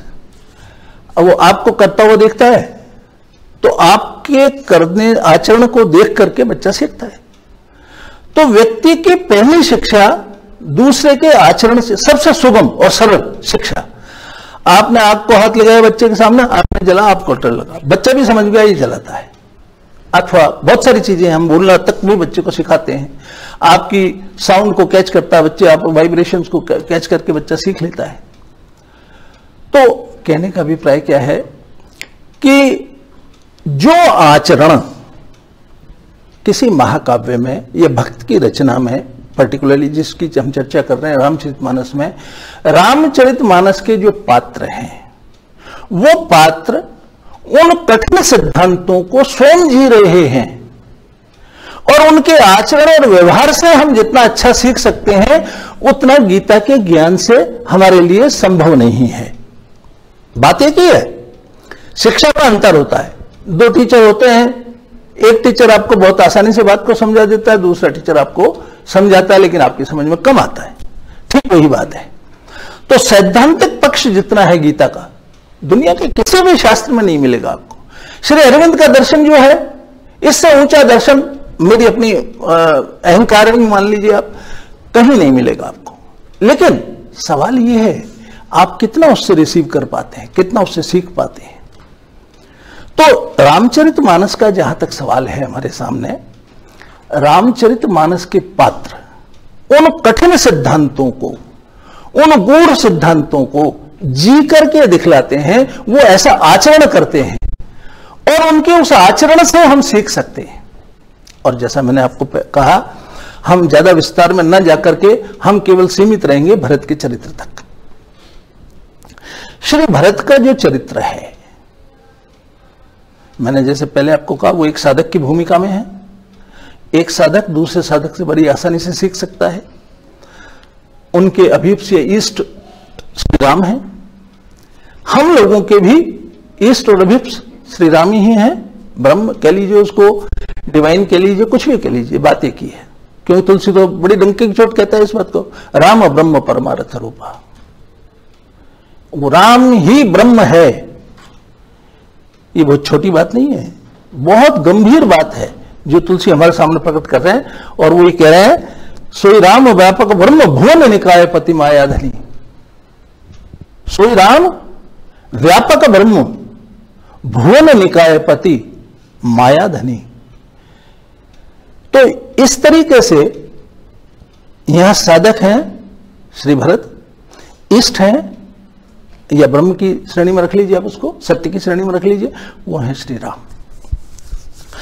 अब आप देखिए इन त्रिविध प्रयास में, जब मैंने रामचरितमानस का थोड़ा सा अध्ययन किया, चिंतन मनन किया, जब भरत का चरित्र पढ़ा, तो लगा जो बात श्री अरविंद कह रहे हैं वो तो ये जी रहे हैं। गीता में जो सिद्धांत स्थापित किया गया है वो तो इनका चरित्र है।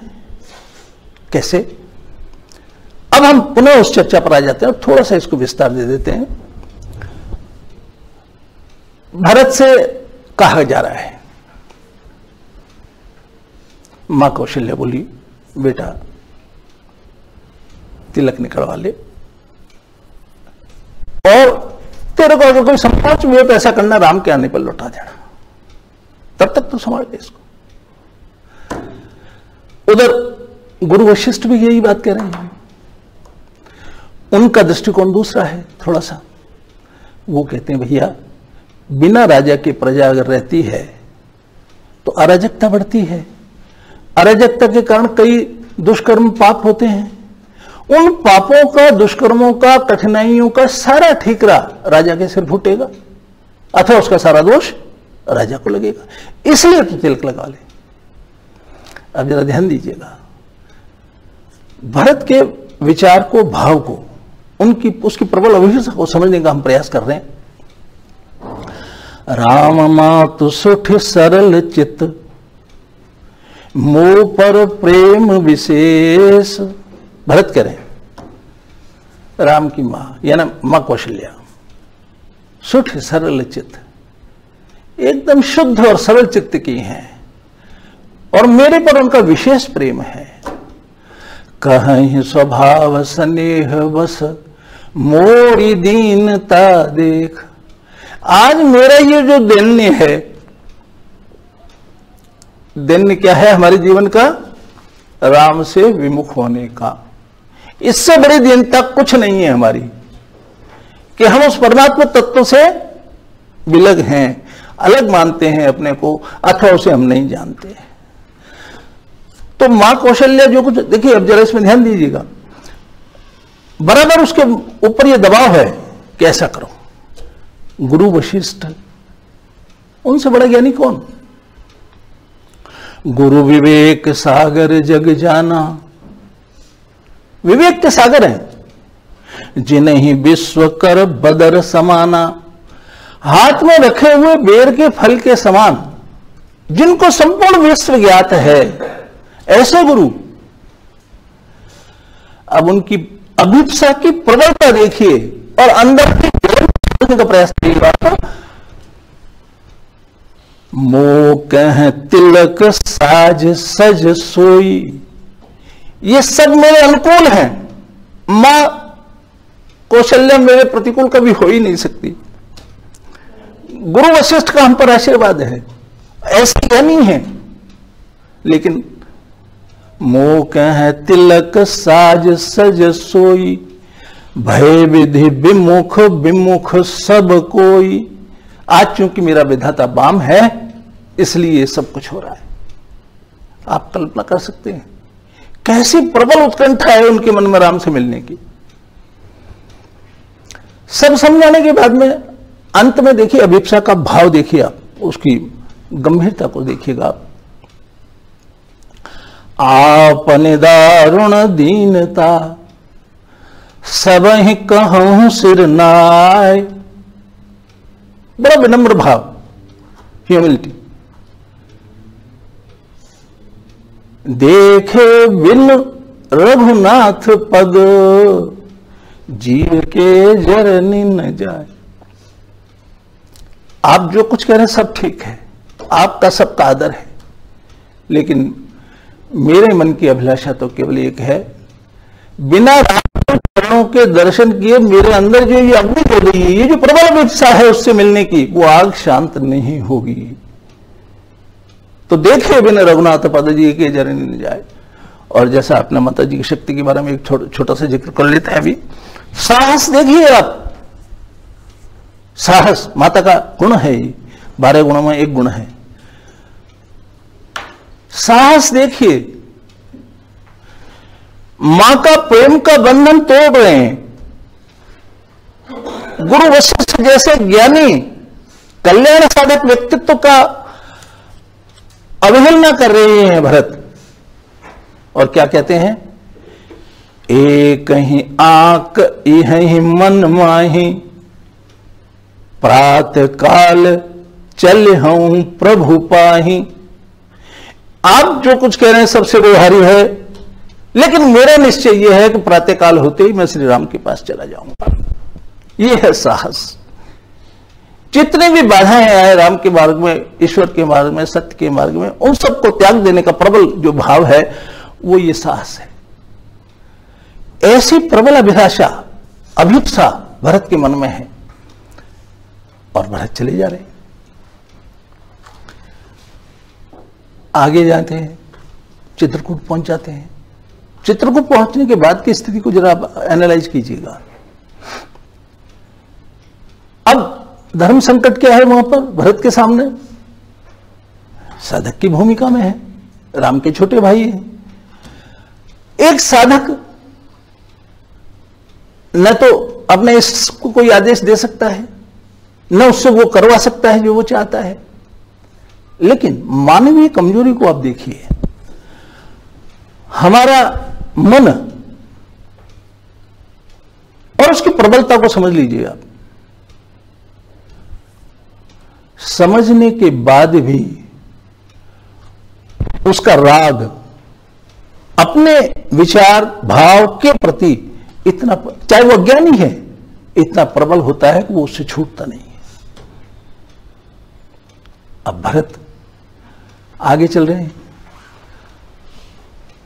क्या छोड़ रहे भरत? त्याग की बात कर ले हम। अभिप्सा की हुई, त्याग में जैसा हमने जिक्र कर लिया पहले, राज्य छोड़ा, मां की आज्ञा का परित्याग किया, वो बाधक थी, गुरु को किया, और इस तरह भरत सारी बाधाओं को पार करते हुए, त्याग करते हुए उन सब का, उस रिजेक्शन के माध्यम से वहां तक पहुंच गए। अगला स्टेप उनका बचा सरेंडर का। यहां अगर आप रामचरितमानस को थोड़ा ध्यान से पढ़ेंगे और देखेंगे तो आप पाएंगे कि उसमें ठीक अरविंद दर्शन के अनुरूप ही मतलब आप खोज लीजिए उस चीज को, वहां से खोजना पड़ेगा आपको, उसके अनुरूप ही सरेंडर का भाव आ जाता है। और श्री अरविंद जिन 3 चेतनाओं के बारे में, सत्ता के स्तर जो है 3, उनकी चर्चा अक्सर करते हैं अध्यात्म के क्षेत्र में या अधिमानस से अतिमानस तक पहुंचने की यात्रा में। तो वो जो 3 भाव हैं या 3 आपके जो सत्ता के तत्व हैं, फिजिकल, वाइटल और मेंटल, रामचरितमानस में आप अगर उसका अनुशीलन करें तो आप पाएंगे भरत आगे बढ़ रहे हैं, चित्रकूट नजदीक है। चित्रकूट नजदीक आने के बाद तुलसी जो लिखते हैं वो आप सुनिए। दरवाजे पर पहुंच के कुटिया के, पाहि नाथ कही पाहि गोसाई, भूतल परे लकुटी की नाई। फिजिकल सरेंडर है, साष्टांग, पूरा जैसे एक लकड़ी को आप गिरा दीजिए उसी तरीके से लकुट की तरह भरत सशरीर राम के चरणों में प्रणत होते हैं, झुकते हैं। सरेंडर का भाव चल रहा है। तो सरेंडर के दृष्टि से पहला सरेंडर हो फिजिकल, भरत ने सशरीर राम के प्रति समर्पण किया अपना। हम इसको इस भाव में भी समझ सकते हैं कि हमारी जितनी भी शारीरिक आवश्यकताएं हैं, रिक्वायरमेंट्स हैं, पसंदगियां हैं, उन सबको सरेंडर कर दिया जाए, भाव ये है फिजिकल का। अब आगे देखिए प्राणिक चेतना की दृष्टि से अगर आप देखेंगे तो इसी का क्रम जब आगे बढ़ता है, गुरु वशिष्ठ ने इसको अपन मध्याह्न की चर्चा में लेंगे विशेष रूप से, गुरु वशिष्ठ के आग्रह से अथवा भरत की ह्यूमिलिटी से, कई उसकी जो नम्रता है, उस नम्रता के भाव से गुरु इतने प्रभावित हुए कि वो राम के पास उनको भेज देते हैं कि चलो मेरे साथ चलो और अपने भाई से अपनी बात कहो। पहले वो दूसरी बात सोचते थे, राखे राम रजाए रुख हम सब करे तो। जब सभा में भरत बैठे, गुरु आए, तो गुरु क्या कहते हैं, भरत और सारी सभा मेरी बात सुनो। क्या कह रहे हैं गुरु? कह रहे हैं राखे राम रजाए रुख हम सब करे तो होई। हम सबका भला केवल किसमें है? राम की आज्ञा का पालन करने में, उसके रुख को बनाए रखने में, जो राम चाहता है वो करने में। लेकिन चर्चा बाद में लेंगे हम उसको विशेष रूप से। उनकी विनम्रता के कायल होकर गुरु कहते हैं बेटा उठो चलो राम के पास और अपने भाई से अपने मन की बात कहो, और भरत वहां पहुंच जाते हैं। अब जरा देखिए प्राणिक सरेंडर के एक दृश्य देखिए आप। जब गुरु ने आज्ञा दी भरत उठो और अपने भाई से मन की बात कहो, पुलक शरीर सबा भय ठाड़े, खड़े हो तो हो गए, शरीर पुलकित है, रोमांचित है। नीरज नयन नेह जल बाढ़े, और भरत रोने लगे। मैं समझता हूं प्राणिक सरेंडर का इतना सुंदर उदाहरण और कहीं आपको कम ही मिलेगा। तो जब भरत ने इस तरीके से एक भाव व्यक्त किया, बिना लैंग्वेज के, बिना शब्दों के,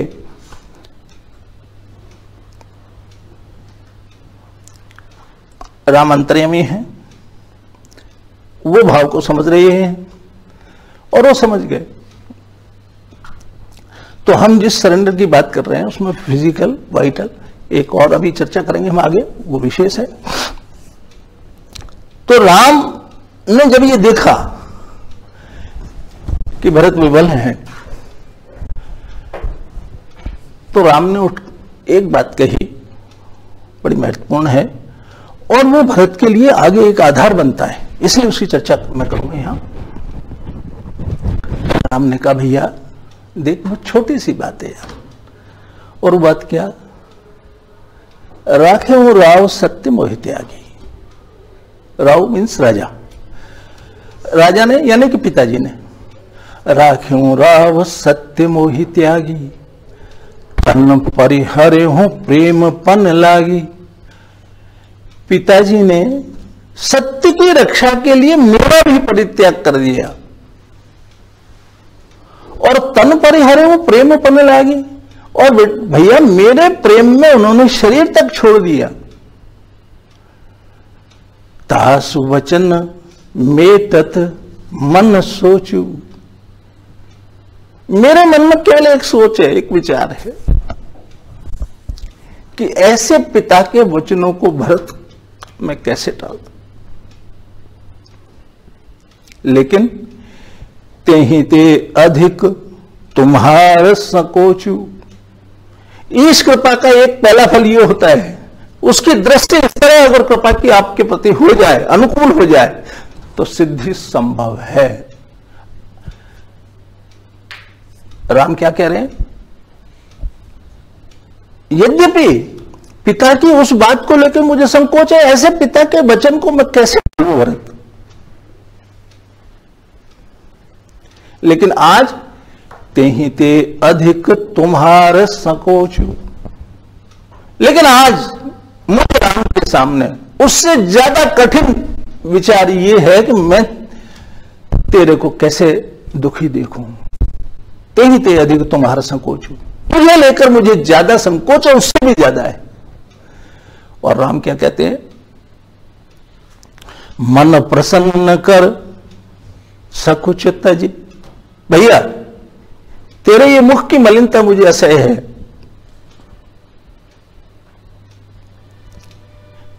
ये तेरे मुख की मलिनता, मन की मलिनता छोड़, मन प्रसन्न कर सकुचित जी, और सारा संकोच त्याग दे तू, छोटे का बड़े का, मैं बड़ा हूं तू छोटा है, आदि आदि जिस तरह का भी संकोच तेरे मन में वो सब छोड़।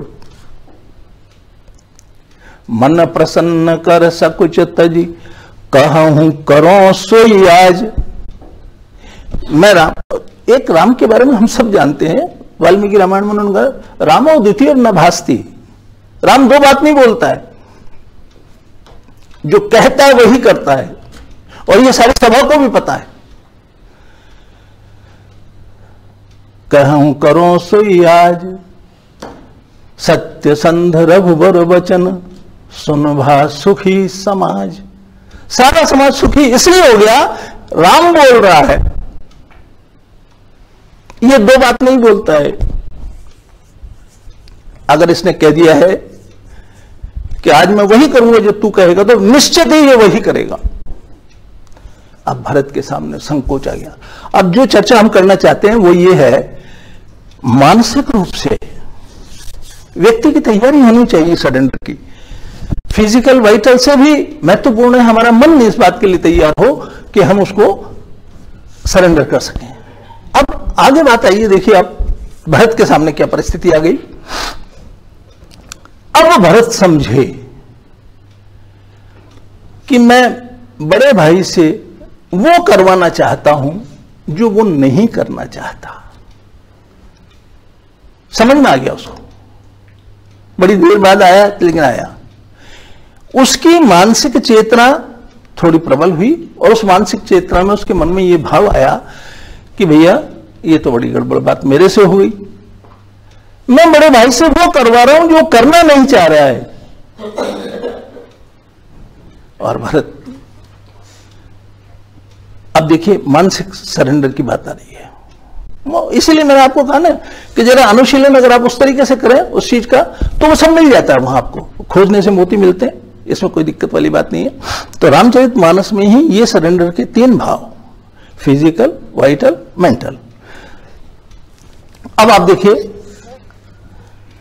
भरत का, और शब्दों से आप तुलना करके देखिए, मतलब ऐसा नहीं है कि हम प्रयास कर रहे हैं।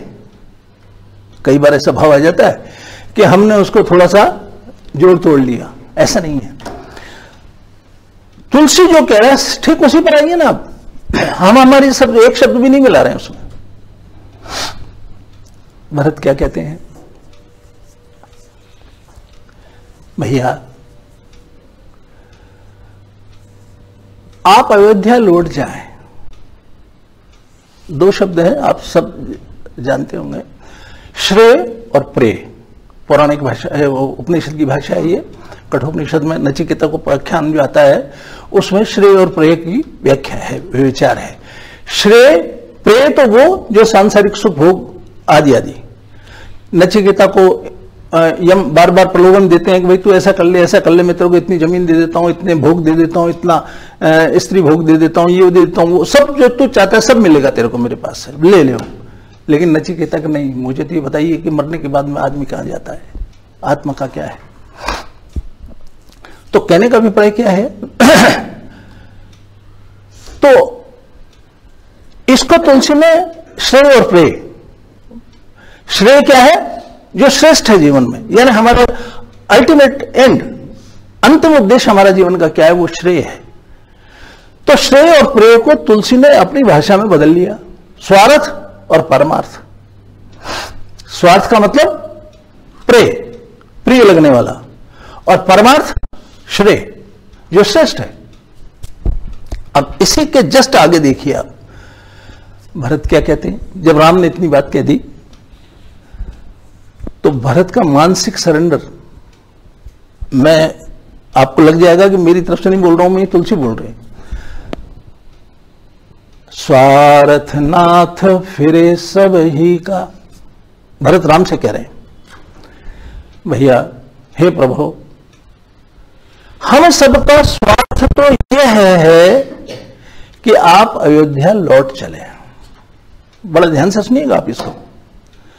स्वार्थ नाथ फिरे सब ही का, और बड़ी इंपॉर्टेंट बात है कि ये रजाई कोटि विधिनी का, लेकिन आपकी आज्ञा का पालन आपके अयोध्या लौटने से करोड़ गुना श्रेष्ठ है।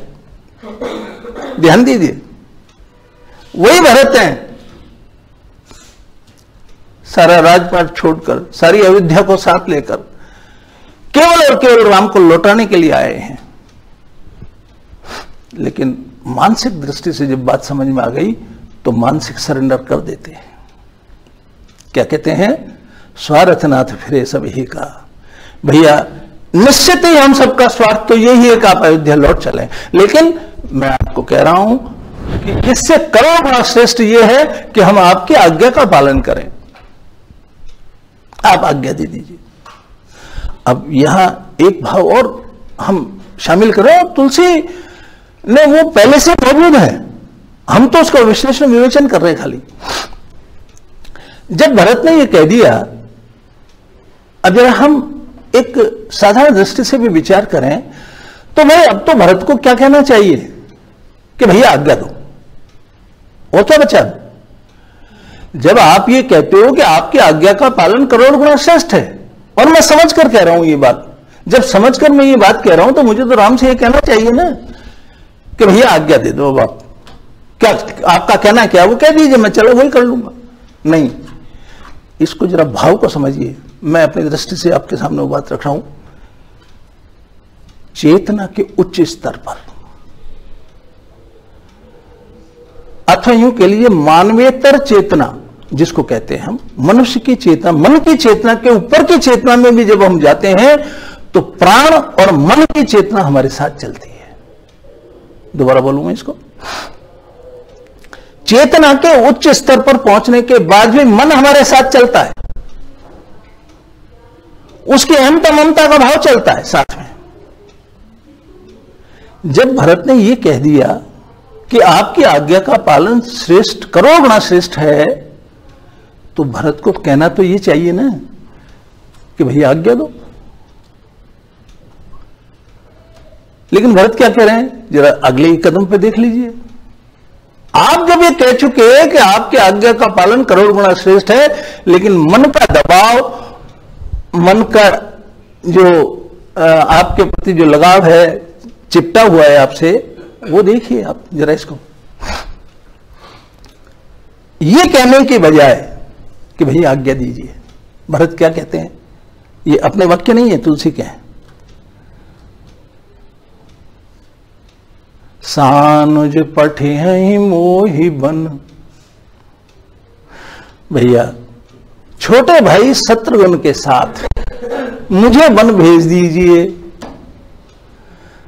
मन संकल्प विकल्प करता है। मन का स्वभाव क्या है? संकल्प और विकल्प। और यहां देखिए स्पष्ट रूप से मन संकल्प विकल्प किया जा रहा है। मैं नहीं मिला रहा हूं अपनी बात, वो वहां से देखिए। अब तो सानुज पठे मोहि बन, कीजिए सब ही सनाथ।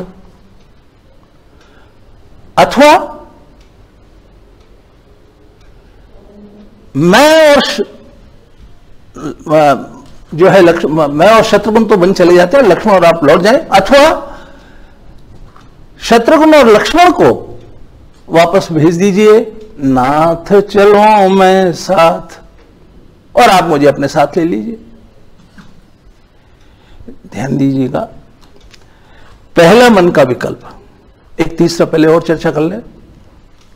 न तरु जाए बन तीनों भाई। तीन विकल्प। मन कितने सबके विकल्प कर रहा है आपके सामने? या तो शत्रुघ्न और मैं बन चले जाते हैं और लक्ष्मण और आप अयोध्या लौट जाइए, अथवा शत्रुघ्न और लक्ष्मण लौट जाएं और प्रभु मुझे साथ ले लीजिए।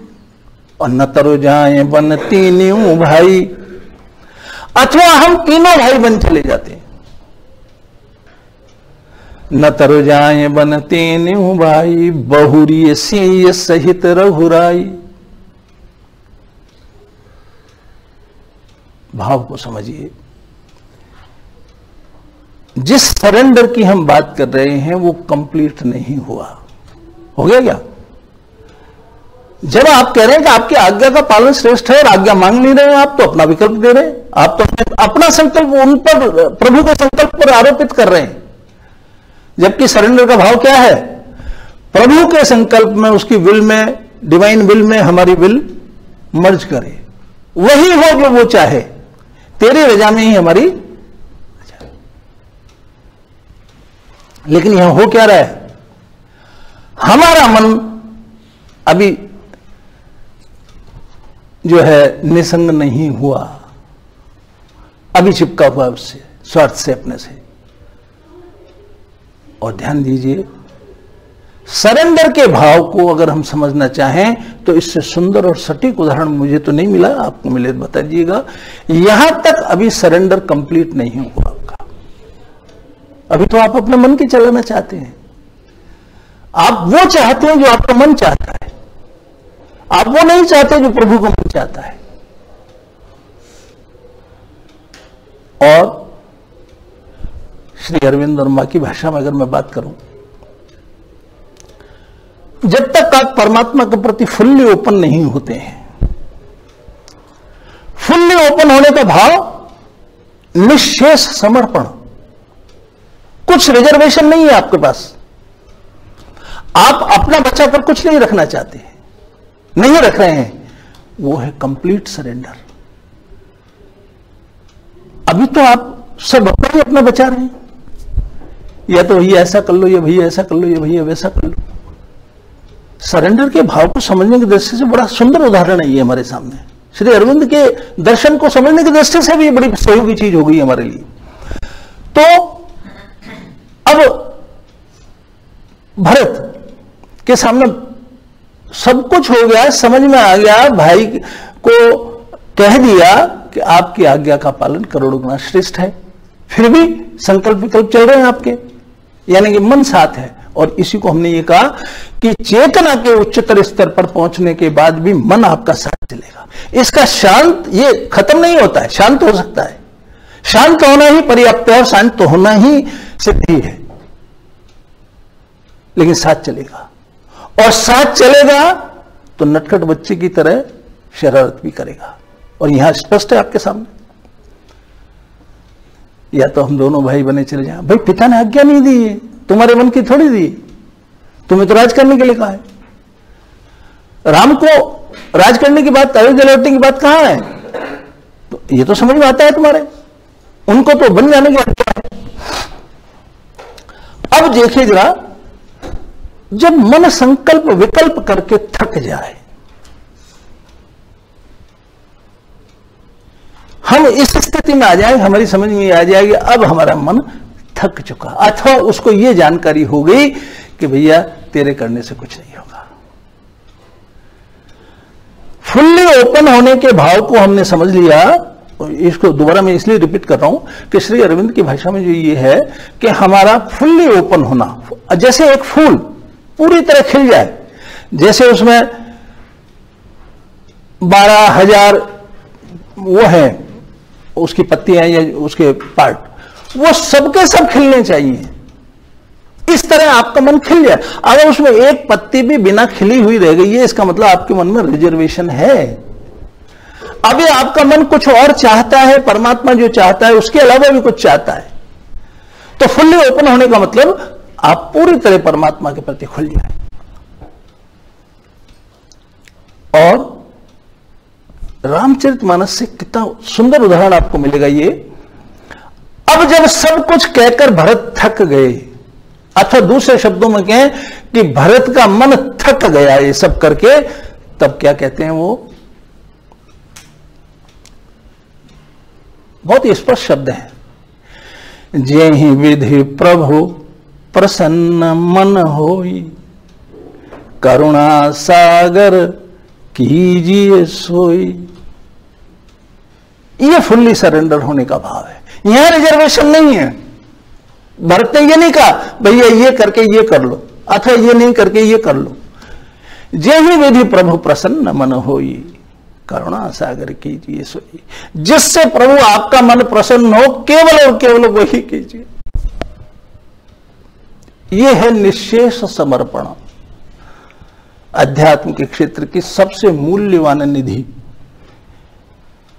तो जब पूरी तरीके से भरत ने सरेंडर कर दिया, अब जरा इसको और थोड़ा गहराई से समझ लें हम, इसका प्रभाव क्या है फुल्ली सरेंडर होने का। आपकी रिसेप्टिविटी बढ़ती है, इससे पात्रता बढ़ती है, ग्रहण करने की शक्ति बढ़ती है आपकी। आपने आपका पूर्णतः देने का जो भाव है, सब कुछ दे देने का जो भाव है, वो भाव आपकी पात्रता को बढ़ाता है, रिसेप्टिविटी को बढ़ाता है, ग्रहण करने की सामर्थ्य को बढ़ाता है। और वही यहां हुआ। जब पात्र सुगढ़ हो गया, विस्तृत हो गया, यही विधि प्रभु प्रसन्न मन होई, करुणा सागर कीजिए सोई। तब क्या होता है देखिएगा, बिल्कुल वही भाषा में काम में ले रहा हूं। प्रभु करी कृपा पावरी दीनी। अब कृपा बरसी। श्री अरविंद क्या कहते हैं, कृपा कब बरसेगी, जब ये तीन काम आप करेंगे, अभिप्सा, रिजेक्शन और सरेंडर। और सरेंडर में साधारण नहीं चाहिए हमें, कंप्लीट, निशेष, कुछ भी रिजर्व मत रखिए आपके अपने पास। जब आप सब कुछ देने की सामर्थ्य रखते हैं, जो कुछ है, मेरी सत्ता, मेरा जीवन, मेरा धन दौलत तो छोटी चीजें होगी, वो सब जब आप समर्पित कर दें परमात्मा को, तब आपका सरेंडर कहलाता है। और तब ही इस कृपा बरसती है। और यहां भी यही हुआ, जब उन्होंने कहा जेहि विधि प्रभु प्रसन्न मन होई, करुणा सागर कीजिए सोई। प्रभु करी कृपा, अब कृपा बरसी। जब पात्र सुगढ़ हो गया, विस्तृत हो गया, रिसेप्टिविटी उसकी बढ़ गई, तब प्रभु करी कृपा पावरी दीनी, सादर भरत शीस धर लीनी। एक निवेदन करूं आपसे, वही राम है, वही भरत है, वही सभा है, वही अयोध्या का राज्य है, वही वचन है पुराने पिता की आज्ञा। तो भरत के आते ही ये काम राम नहीं कर सकते थे क्या? अथवा ये सारे वो जो हैवॉक क्रिएट हुआ इतना 2, 3, 4, 5 दिन, उस सब का समाधान तो, ये समाधान तो आते भी था। तो कमी क्या थी? कमी थी कंप्लीट सरेंडर की, रिसेप्टिविटी की कमी। आते ही भक्त अपने भाव में थे, भैया लौट चलो, पात्रता नहीं थी। अब पात्रता आई, और जब पात्रता आती है तब ही ईश कृपा बरसती है, अथवा यूं कहिए बरसती हुई इस पात्रता, इस कृपा से पात्र सराबोर होता है। तो प्रभु करी कृपा पावरी दीनी, सादर भरत शीस धर लीनी। अब कंप्लीट सरेंडर हुआ। तो श्री अरविंद के जो विचार हैं एक साधक की दृष्टि से, मैंने आपको कहा यह भरत के चरित्र को हमने एक साधक की भूमिका में लिया, और वो साधक हमारे लिए आइकॉन है। इस आइकॉन होने के कुछ प्रमाण हम अगली चर्चा में भी लेंगे। और ये बिल्कुल स्पष्ट हो गया कि हम वहां से सीख सकते हैं विदाउट एनी रिजर्वेशन। जब तक आप सरेंडर नहीं करते हैं, जब तक आपके मन में भाव है मैं शास्त्र पढ़ूं, मैं ज्ञान पढ़ूं, मैं अरविंद दर्शन पढ़ूं, मैं अरविंद के सिद्धांतों को फॉलो करूं, और मैं ऐसा सीखूं, मैं भाषण दे सकूं, मैं बोल सकूं, मैं सभा को प्रभावित कर सकूं, आदि आदि बहुत सारे हमारे स्वार्थ है, मतलब है। तो कहीं ना कहीं कोई रिजर्वेशन हमारे पास रहता है। अगर राम के किए सब हो रहा है तो फिर हमें क्या करना, हमें क्यों बीच में अपनी टांग अड़ानी। वो टांग अड़ाने का भाव अथवा अपने कर्तापन का भाव, अहम जो है हमारी, दो ही चीज गीता कहती है, अहमता ममता छोड़ दीजिए, बाकी सब कुछ ठीक है, तभी संभव है सारा सब कुछ। तो यहां हमने इस बात को समझा कि श्री अरविंद के जो विचार हैं उनमें से उन्होंने जो साधक की जो भूमिका है और उसकी जो पात्रता बढ़ती है, और उस पात्रता के बाद ही ईश कृपा बरसती है, वो सारा सारा हमने गीता के माध्यम से और श्री रामचरितमानस के माध्यम से हमने उस बात को समझने का प्रयास किया। और यहां हमने ये पाया कि रामचरितमानस में बिल्कुल हूबहू उसी तरीके से, उसी क्रम में वो सारा सब कुछ उपलब्ध है हमें। हम ये तो नहीं कह सकते कि तुलसी ने अरविंद दर्शन पढ़ा, वो तो उस समय का था भी नहीं उनके लिए, लेकिन चूंकि चेतना के उच्च से उच्च स्तर पर जब व्यक्ति की चेतना प्रवेश करती है, जब व्यक्ति जाता है, तो वहां के भाव विचार साम्य होता है, उसका काल और देश का कोई प्रभाव नहीं पड़ता उस पर। और इसीलिए हमने ये देखा कि रामचरितमानस जो इतनी पुरानी विषय वस्तु है, उसमें से अरविंद दर्शन के सारे विचार ऐसे कैसे हमको खोजने से मिल रहे हैं। तो हमने यहाँ ये बात देख ली। और यहाँ लास्ट में एक निवेदन और आपसे कर दूं,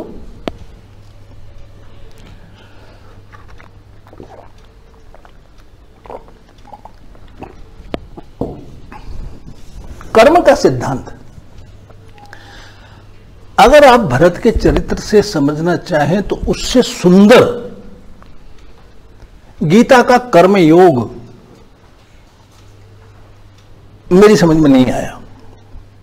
उससे सुंदर कैसे, जैसे देखिए आप, अब पावर ये ले ली इन्होंने, कृपा बरस गई।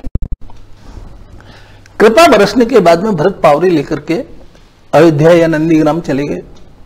नंदीग्राम में जाकर वहां राजपाट चला रहे हैं। कर्मयोग पे आए हम।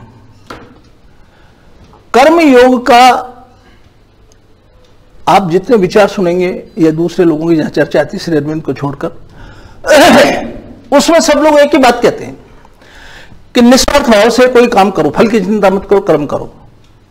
जबकि गीता का मंतव्य ये नहीं है। और श्री अरविंद भी साफ करते हैं इस बात को कि उस उच्चतर चेतना में पहले उसको हासिल करिए। आप मानवीय ज्ञान या मानवीय चेतना का कर्म, मानवीय चेतना के अंदर रहते हुए किया हुआ कर्म गीता का कर्मयोग नहीं है। आप कितना ही सुंदर से सुंदर काम करें, कितनी मोरल ड्यूटीज आप निभा लीजिए, नैतिक मानदंडों को फॉलो कर लीजिए, सारे के सारे नैतिक मानदंड मानवीय चेतना या प्रकृति के भीतर है। सत्य, रज और तम तीनों गुण किसमें आते हैं? प्रकृति में। तो आपकी सतोगुणी जो वृत्ति है, दान की, उपकार की, दूसरे की भलाई की, आदि आदि बहुत सारे हैं, सर्वे भवन्तु सुखिनः आदि, ये सब भी आपके प्रकृतिस्थ जीवन का पार्ट है। और उस प्रकृतिस्थ जीवन में रहते हुए किया हुआ कर्म आपका कर्मयोग की श्रेणी का नहीं है। तो कर्मयोग की श्रेणी का कर्म कौन सा है, या कर्मयोग कब बनता है? वो योग, ये कर्म योग कब बनता है? जब आप उच्चतर चेतना, अति मानसिक चेतना में प्रवेश कर जाएं।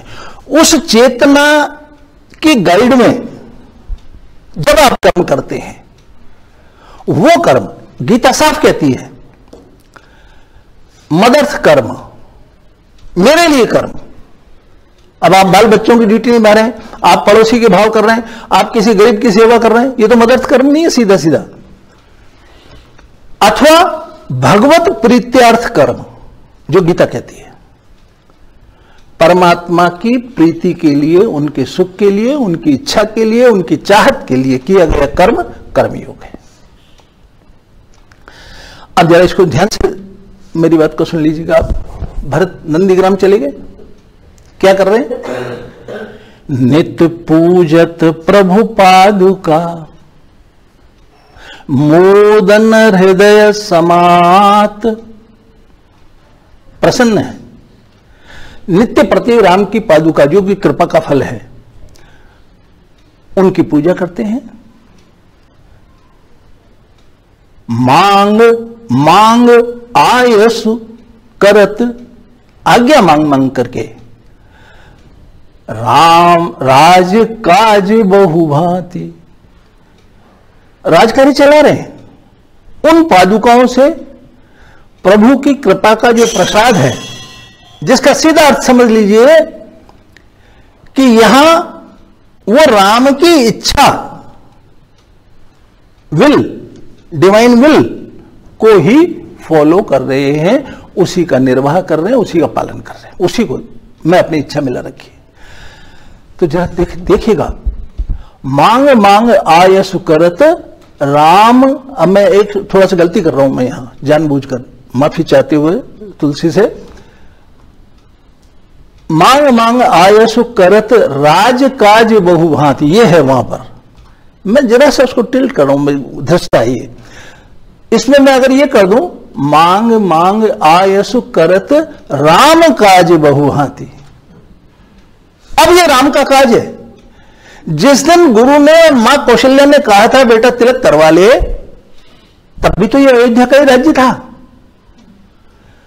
तब भी अगर वो इस तरीके से राज करते तो कौन सी गड़बड़ थी?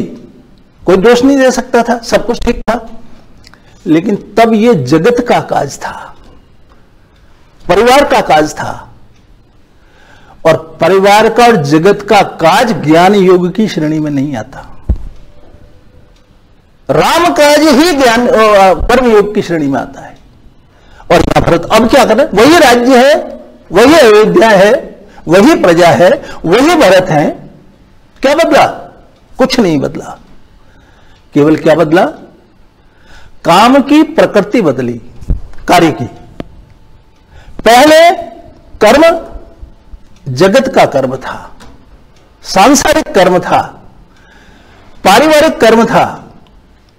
अब वो जगत का काज किसका काज हो गया? राम का काज हो गया। ये राम काज होते ही कर्म युग की श्रेणी में आ जाता है। और इस दृष्टि से हम ये कहते हैं भरत हमारे लिए आइकॉन है। मैं समझता हूं पर्याप्त है। अभी तो अगले सत्र में माता जी की बारे, शक्ति के बारे में आपसे निवेदन।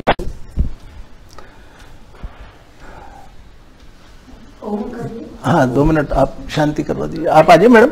नहीं, यहीं से। हाँ